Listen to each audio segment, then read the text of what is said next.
A Spell Stutter, a couple of Endilions, the usual suspects as far as spells go, Spell Snares, Force of Will, Swords to Plowshares, Brainstorms, a pair of counterspells, Sword of Feast and Famine, Batterskull, and some lands, of course, including Riptide Lab, Mishra's Factory, and Caracas. The Phantasmal Image is important to note. It deals with Progenitus, all kinds of legends. There's all kinds of cool things. Yeah, very good card. Dylan Allen, on the other hand, playing Goblins. This is the deck we were talking about. We thought this might be a good foil to the format.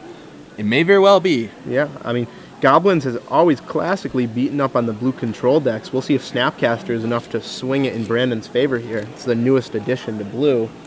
Dylan, of course, has all the usual suspects. If you're not familiar with Goblins, you can run through that during sideboarding, but they have started playing.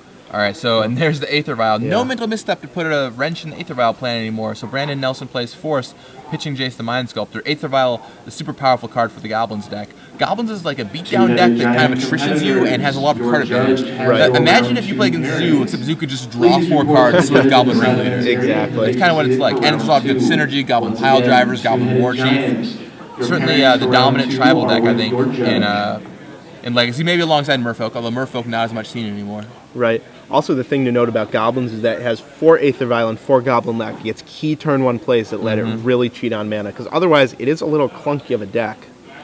Its spells are little higher costed than a lot of other decks, but if they get that turn 1, either one of those cards is very good for them. Yeah, getting hit by turn 1 Lackey is one of the most dangerous things that could happen to you. Yep. It's silly to say in a format where you can just be killed on turn 2 by a combo deck, but Lackey, you just drop something into play and it's almost a gigantic indicator of doom. You get Siege Gang or even just a War Chief. Exactly. A Ringleader, very good to draw between 1 and 4 cards usually. So Dylan Allen had no 2-drop there. Brandon Nelson sitting on Misty Rainforest Island. Dylan Allen tapping 3 mana for a Goblin War Chief. One of the main cards there. Looks like Brandon is looking at a hand of Brainstorm and Snapcaster Mage? I think so. And Goblin War Chief is really the card that lets Dylan Allen's Goblin deck run smoothly. It's really the oil that... Brandon draws 2 Spell Snares and a Swords to Plowshares there. The Swords is going to be huge. I was talking to Alex Bertoncini, StarCityGames.com ringer, level 8 pro, and he was saying that the reason why he doesn't think Goblins and Merfolk are good anymore is because Snapcaster Mage plus Swords. Dealing with 4 Swords was doable, but with Snapcaster Mages 2, it's hard to be able to deal with all that point removal. Right. And Brandon has that combo here of Snapcaster and Swords. Yeah, he does. That's going to let him deal with Dylan Allen's best 2 creatures, or at least the first 2. Those Spell Stairs not very strong against Dylan Allen, so we see Brandon shuffling 1 away, or at least putting 1 back on top, maybe. Yeah, I'd imagine those Spell Stairs are probably getting shipped. I mean, deals with War and Weirding, which is not too relevant, and Goblin Pile Driver, which is reasonably relevant. Worth noting, Dylan Allen has 3 War and Instigator. That isn't a card you always see in Goblin decks. Interesting. So War and Instigator and Mog War Marshal, the other targets there. Also 3 Warren Weirding in the main deck, 2 of which he has in his hand, I believe. So not a great draw for Dylan Allen in this matchup. No. So War Chief resolves and will smack Brandon Nelson down to 17. $10 draft number 3. Please come over to the side of that stage. And Brandon untaps, draws, and sees that Plains that he left there. I imagine we'll see him Swords this, as he looks to be doing. Yep, and he's going to Swords it now rather than on Dylan's turn because it makes Goblins cost 1 less, right, and doesn't want him to be able to cast anything for cheaper, right, where he has the opportunity to Swords it. Say a Siege Gang Commander after playing a land.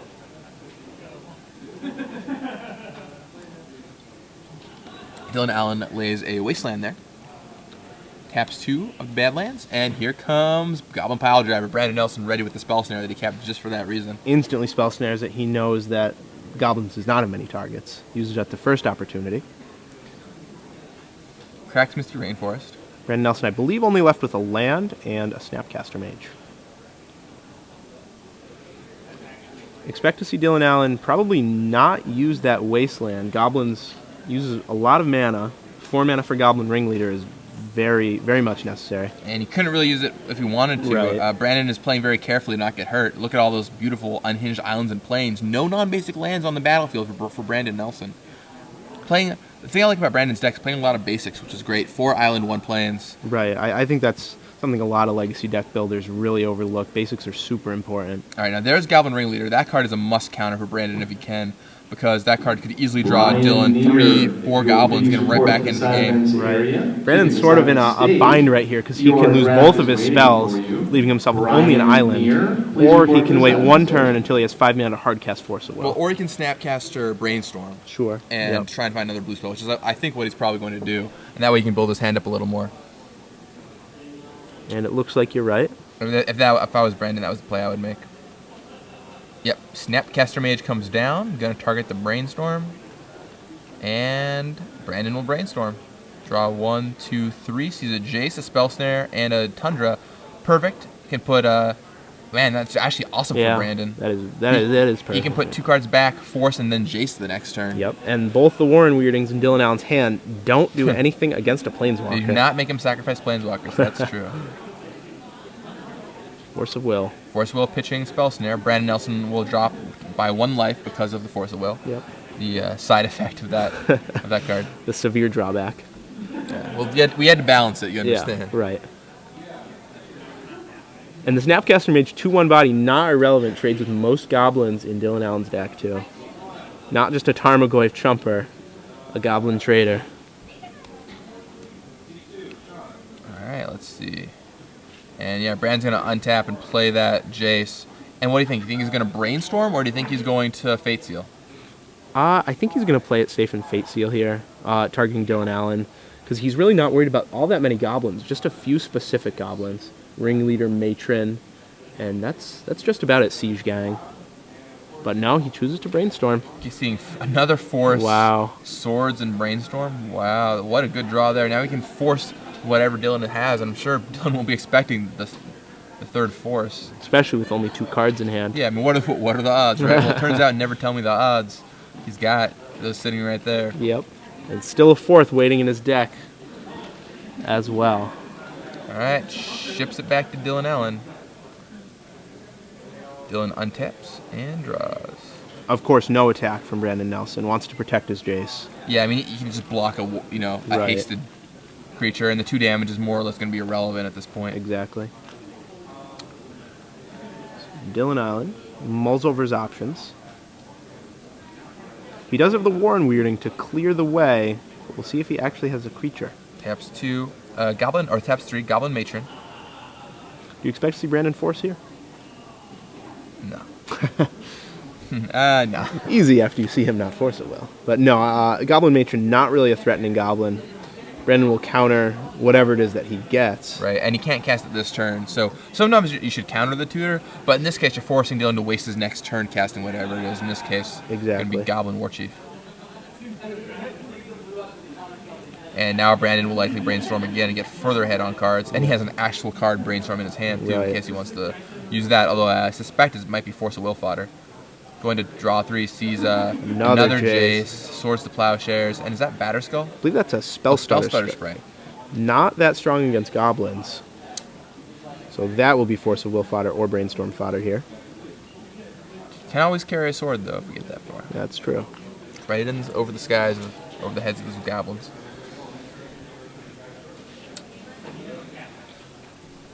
And Brandon Nelson's hand right now looks to be Swords to Plowshares, Brainstorm, Force of Will. Nope, switches it up a little bit. He's trying to figure out what 2 cards he wants to put back on that Jace activation. Changed it up. So now it looks like he's going to keep Force of Will, Swords to Plowshares, Spell Stutter Spray. And a 4th card. Definitely wants to keep that Sprite to pitch to the Force of Will. Doesn't want to pitch his 2nd Jace in case Dylan manages to deal with the 1st. And keeps a Wasteland too. Ready to Wasteland Dylan Allen if necessary. And he just ties the ship back. He really just wants the 5th land there. Yeah, might want to hardcast that Force of Will at this point. Yeah, it's totally reasonable. Just pay 5, get to keep the other blue card in your hand. Exactly.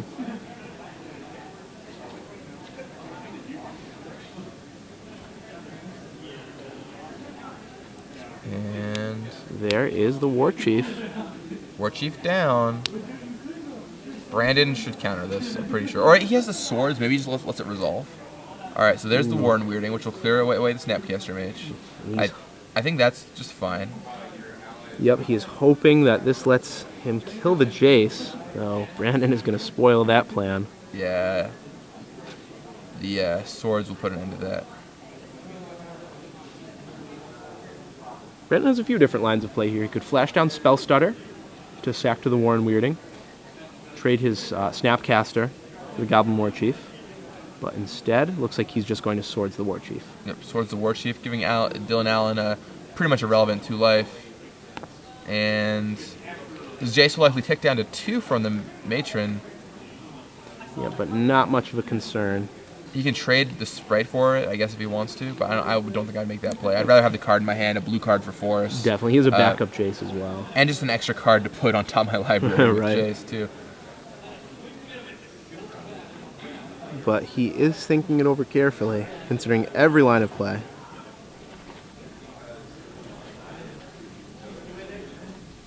And does play it to trade with the Matron. Wants to keep as few goblins on the board as possible and takes the opportunity to wasteland Dylan's Wasteland while it's tapped. Yeah, so Wasteland down, and Brandon draws Think of Vendilion. Phantasmal Image. Oh, Phantasmal. Phantasmal Image, Flooded Strand, and Jace puts back Jace Phantasmal Image, I think. Yep. So now Dylan definitely on the back foot. Jace is quietly taking control of this game. Plays down Flooded Strand, yeah. Now, if I were Brandon, I might just be Fate Sealing at this point. I think maybe you can get it to a point where you can just lock him out. Maybe not. Maybe that's a little ambitious. Yeah, hard to say. I mean, the beauty of a card like Jace is both lines of play are just so good and are so likely to win you the game anyway. Drawing cards is pretty sweet. There's a Hardcast Incinerator. Yeah, and whenever you see a Hardcast Incinerator, that is not good. Not good news. Random Stalker, Christos on Twitter, asks, what mountains is Dylan Allen using? They're gorgeous. I believe that is the revised I believe so. mountain. Looks like revised. Got the white border Yep. and the original artwork. So yeah, there you go.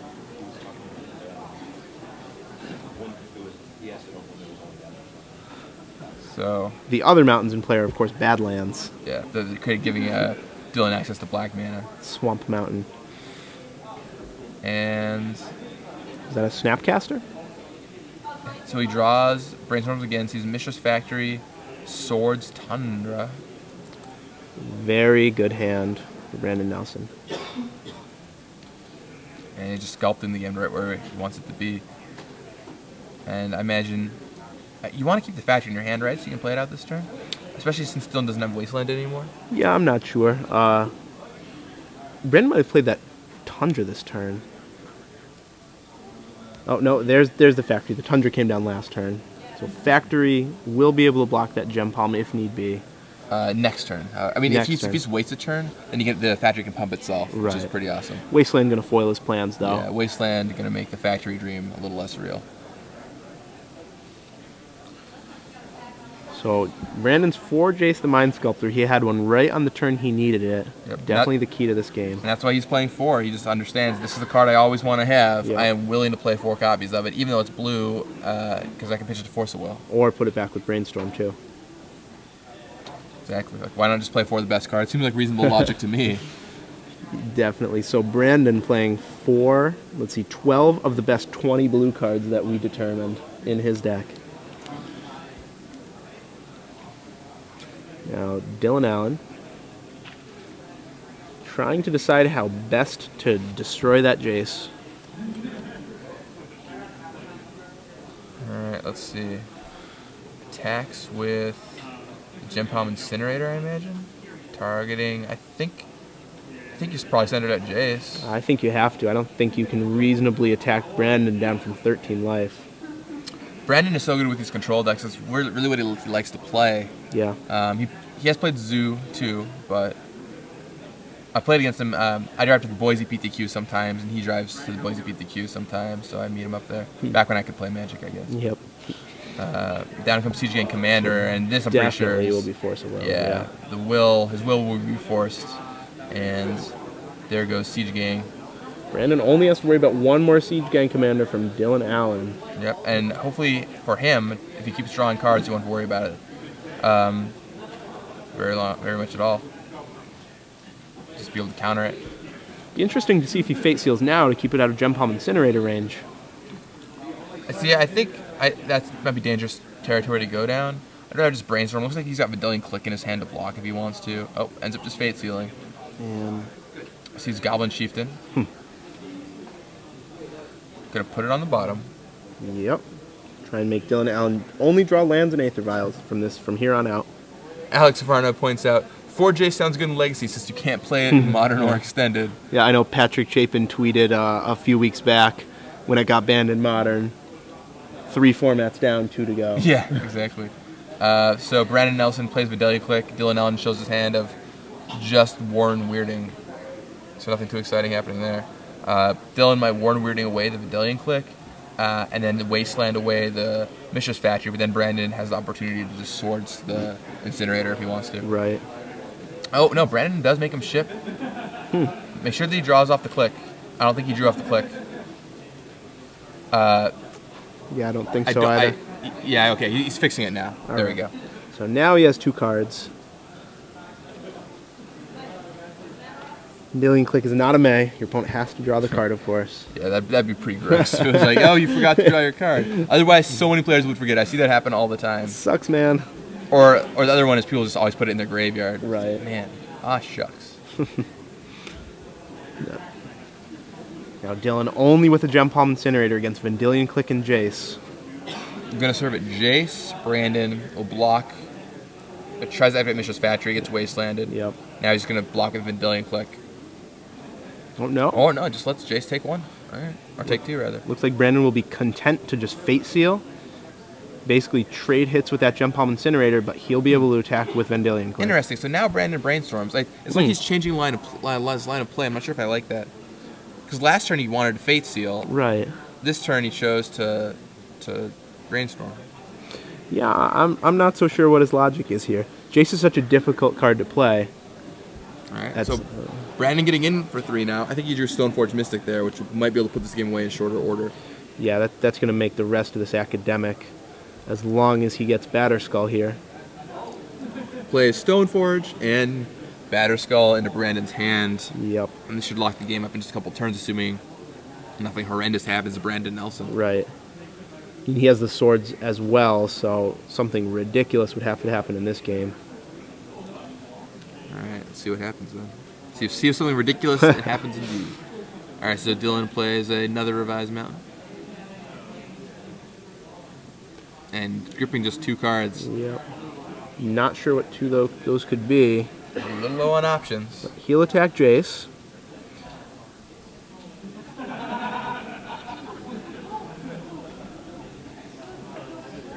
And fingering the swords in his hand, but just decides to block, knowing that he can hardcast that Batterskull. And it's perfectly content to do so. There's Mogg War Marshal. Hardly a threat for a Batterskull. Yep. I guess it might let him kill Jace if he wants to. Maybe. He could also just tick up Jace to 3 as well. Yeah, he wants to just Fate Seal here to make sure something weird doesn't happen. Right. No Siege Gang commanders accidentally ruin his day or something. Yeah, assuming he sees a non-Siege Gang commander card, he'll leave it on top and cast the Batterskull. That looks like a Rishdin for it. Not a worry for Brandon. That port is all yours. Cast Batterskull does not attack this time. Realize the only way he's going to lose is if he can kill that Jace somehow. Again, ladies and gentlemen, please take a moment, stop by, visit Mike Fair Service. He's got some really awesome cards I'd like to show you. And Dylan sacrifices Mogg War Marshal to get a 2nd Goblin token. Sure. Yeah, he's got 2 Goblin tokens versus a Batterskull and a Dylan Quick and a Jace. Yep. I've seen this story before. It doesn't end very well for the Goblins player. No, Goblin token's no match for a Germ token. Yeah, one of these tokens is mightier than the other. It may read 0/0 in the corner, but don't be fooled. Wielding a Batterskull. Do not be fooled. Will be battering down Dylan Allen's door very soon. Dylan blocks with a Goblin token. But if I were Dylan, I would probably just pack him in here. I don't think he can win. And with the time ticking down, he has to be able to win 2 more games. These games might go kind of long. Right. Dylan Allen's reasoning might be that if the match does go to time, Brandon Allen will probably be winning. Or rather, Brandon Nelson will probably be winning. But even so, I mean, there's no chance for him to win this game. Another Stoneforge Mystic feat. Fetching up Sword of Feast and Famine for Brandon. Oh, man. Brandon's hand fully stocked. Even with Counterspell mana now, nothing Dylan can really do. But he does have all the Revised Mountains in play. They're all on his side of the board. He has that going for him. His revised mountains to match his Badlands. Yep. Mishra's Factory comes down, taps 2, and here comes Sword of Feast and Famine. Gonna equip it to Vendelian Click, I would imagine. Yep. This will untap all his lands, in addition to dealing Dylan a chunk of damage, 5. Yep, 5 points to Dylan. Dylan also loses his card, strips that away from him. Yep. Brandon will likely Fate Seal him, too. And that was the 4th Badlands. And not the lands he was looking for. And this should be it. Nope. Tap the Blackcleave Cliffs. There's 3 Blackcleave Cliffs in this deck. Interesting addition to Goblins. Yeah, you don't always see that one. I'm not sure if I like it. He really wants early black for his Warren Weirings, I suppose. No other black cards in the sideboard. Alright, Dylan takes a huge hit. Yeah, I don't like Blackcleave Cliff so much just because you will play longer games. It's important you hit your 4th land and so on, and you don't want to draw Blackcleave Cliffs in those situations. I like the Blackcleave Cliffs if he's planning on siding in things like Cabal Therapy, Thoughtseize, things like that, but he doesn't even need early black. Yeah, and as expected, Brandon Nelson finishes off Dylan Allen. Yep. They're going to head into game 2. And let's check out their sideboards. So here we go. Let's see what Brandon Nelson has in his sideboard. 3 Purify the Grave, 1 Elspeth Knight Errant, 1 Umezawa's Jite, 2 Wrath of God, 4 Path to Exile, 3 Spell Pierce, 1 Manriki Gusari. Manriki Gusari probably not coming in this matchup, nor Spell Pierce, nor Purify the Grave. Only things we're likely to see are the Path of Exiles, Wrath of Gods, and maybe the extra Umezawa's Jite. Certainly he just wants more spot removal. We might not see all 4 Path to Exile, but we'll certainly see some number of them. What do you think he'll be taking out here? I don't think Spell Snare is that impressive. It does hit Pile Driver, which is certainly relevant, but there just aren't a ton of targets. Pile Driver, if Aether Vial hits, which is worst case, Pile Driver can just come down under that. I'm not sure Spell Snare is really the card he's looking for. Especially if you're setting in Path to Exile. That can both kill Pile Driver and other things anyway. Right. Normally against beatdown decks, I would sideboard out some Force of Wills, but in this matchup, you have to leave them all in because of Aether Vial and Goblin Lackey, 2 crucial cards. Really important to counter those. Sword of Feast and Famine can come out for sure. That's an easy cut for Brandon, I'm sure. Yep, I agree with that. Spellstutter Sprite and Phantasmal Image might be able to go as well. Yep, certainly the Sprite. How do you like Vendelian Click in this matchup? I think it's okay, but if you want to bring in more cards, I would be willing to cut the clicks. I do like Click in general, just for closing out the game, dealing with the card, giving you information, and so on. Right. Yeah, I expect him to mostly make a pretty even swap of Spell Snares and a few of the lesser impact creatures for the Path's Wrath. Umezawa's Jite, perhaps Elspeth as well. Yeah, taking out the Sword of Feast and Famine. Right. And let's check out Dylan Allen's sideboard. We have 2 Red Elemental Blast, 2 Pyroblast. Those 4 will for sure be coming in here. 2 Stink Scourger, 1 Pile Driver, 1 Goblin King, a Tuk Tuk Scrapper, 2 Goblin Tinkerer, 3 Tormod's Crypt, and a Warren Weirding. What will we see from Dylan here? Well, definitely, like you said, those 4 blast effects. And I also expect the 4th Pile Driver to come in. Right. But after that, I don't think we'll see any of the other cards. And I imagine Warren Weirding is coming out. It does deal with Stoneforge Mystic, which is very relevant, don't get me wrong. The problem is if he doesn't have Mystic, you're just, like that game you saw, he's just gripping Weirding all game. Right, 2 of them from the beginning of the game didn't do anything for him, really. He has a Tuk Tuk Scrapper and 2 Goblin Tinkerer. I imagine we might see one of those. Yeah, so probably the Scrapper. Skull. Yeah, I would think so. Just deal with help deal with Batterskull. That's fair. Right, Goblin King's Mountain Walk not going to be particularly relevant here. So yeah, Tormod's Crypt doesn't really do anything. Yeah, it's probably going to be about it. In terms of his cuts, like you said, definitely Warren Weirding. And not sure what else here. 4 Gem Palm Incinerator is a lot. I could see him shaving a few of those. But other than that, the Goblin package is pretty tight. He'll mostly just be shaving some of the lesser impact Goblins. Some of the ones that are best against aggro. Like maybe Mog War Marshal. But relatively easy sideboarding for both players. As you can see, they're both already shuffling up. Yeah, which is always good to see. They're not staying in there forever. You only get 3 minutes. Sometimes players are a little luxurious, let's say, with their sideboarding time. But people who've played the format not as much, but both of these guys look like they know what they're doing. Yeah. So we're going to have a pretty speedy game 2 here. Well, maybe. We'll see. At least speedy to start. Right. So big discussion on Twitter right now about, we were talking a lot about Fate Sealing versus Brainstorming. Owen Turtonwald, the man who's been known to play some goblins, but also just be good at Magic, says maybe we like Fate Sealing a little too much. I don't blame him. I mean, I think I probably do Fate Seal a little too much. A lot of times people brainstorm when they should be fate sealing, and fate sealing when they should be brainstorming. Once again, we talked about brainstorm earlier, how AJ wrote a whole article on it, did a whole TV segment on it. I think Jace is a card that could also have the same treatment. There's so many things you can do with it, and I think players play it wrong all the time. I definitely have played Jace wrong several times. I'm sure you have too. I mean, it's just a tricky card to play. Yeah, I definitely trust Owen Turtenwald's opinion over maybe my own. Man, as a Player of the Year contender in his own right. Yeah. Owen Turtenwald certainly in the mix in the Player of the Year race. Yeah, I think he's in the lead right now. Yeah, I mean, but Martin Usen not far behind. Definitely. Owen agrees that people +2 too often when brainstorming would just win quicker. Interesting. I think most people just automatically +2 when they play Jace. They just want to win with it right away. But yeah, like you said, brainstorming, super powerful. I mean, often I find when you play it, there are a lot of matches where you want to +2 it so you don't get lightning bolted or something. Sure. But after that, I mean, the +2 is a marginal advantage. I mean, if you're not doing anything, if you're not putting anything on the bottom, you're just, putting 2 counters on your Planeswalker, getting a tiny bit of information. Right. So it's not too high impact. Not all that relevant, especially if your opponent has a fetch land in play. Now, locking them out can be relevant sometimes if you have, a board state where you're able to do that. But right, but I definitely agree with Owen that when the board is pretty close to even, brainstorming is the way to go. Polish Tamales on Twitter asks, how many Wastelands is Nelson using? The answer is 2 Wastelands. All right, here we go. Dylan leads on Goblin Lackey, and Brandon has the Force. Like I said, you have to force that Lackey. It is a super dangerous card.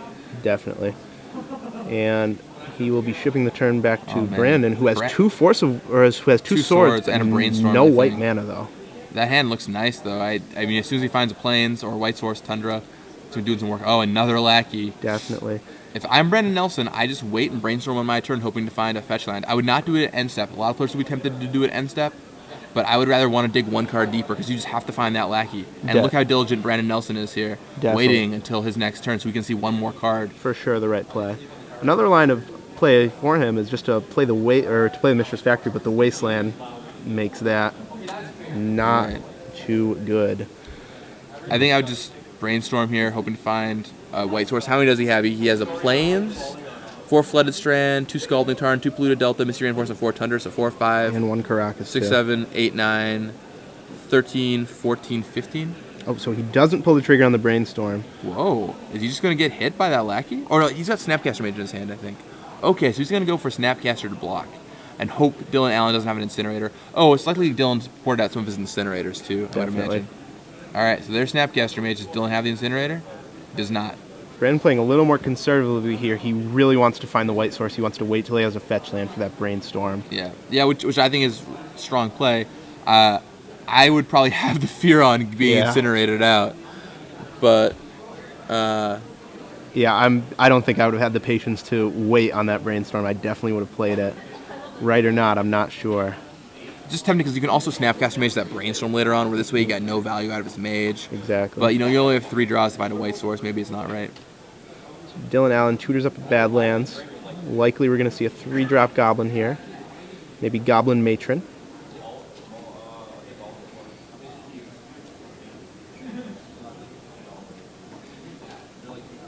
And maybe not. Mountain tap for another Lackey.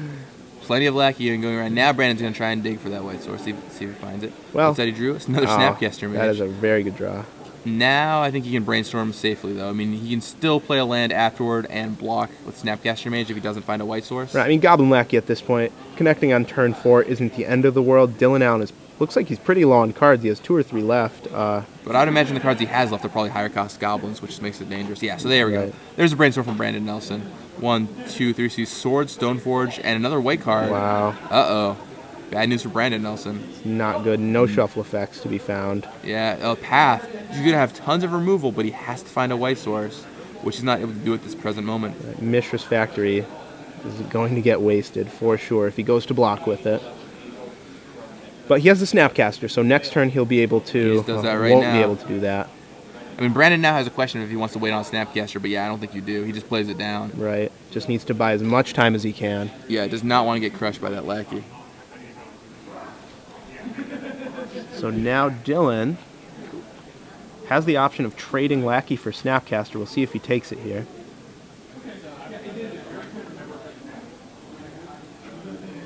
Let's see.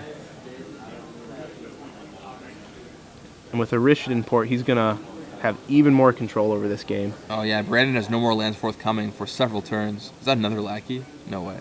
No way. Lackey number 4. All 4 lackeys make an appearance in the first 4 turns of this game. And Brandon Nelson gets ported, and now he can't do anything about that lackey. That lackey is going to connect. What does Dylan Allen have in his hand? We're going to find out. It could even be a boat. I still have 2 events I would like to fire. I need to find 5 more people to do a $10 draft. Brings Brandon Nelson and to 19 life. 6 more people and down comes... If either of these events would interest you, I would love to get Calvin Ringleader. Seems reasonable. Land. Wow. Missed on a Ringleader. That is still in pretty good shape. Very unlucky. His hand is Goblin Tinkerer and Goblin War Chief. Surprised the War Chief didn't come into play this turn. Although I guess, oh no, it makes sense. You want to keep his mana down. Sure. Right. So now, Brandon Nelson finally threw those 2 cards that he put back with Brainstorm. And he needs to draw White Source very badly. 3 more, going to 15. Yeah, that War Chief is going to be good, but not insane. The fact that he hit nothing on Ringleader is absurd to me. Right. Brandon needs to find a White Source right here, though, or that Pile Driver is going to do some serious damage. There's a Wrath. Wow. But still no White Source is forthcoming. Brandon Nelson needs a Mystic Gate badly. He doesn't have any in his deck, no, right? No, he certainly doesn't. And we'll see what Dylan does here. Crash in. And I recommend attacking everything.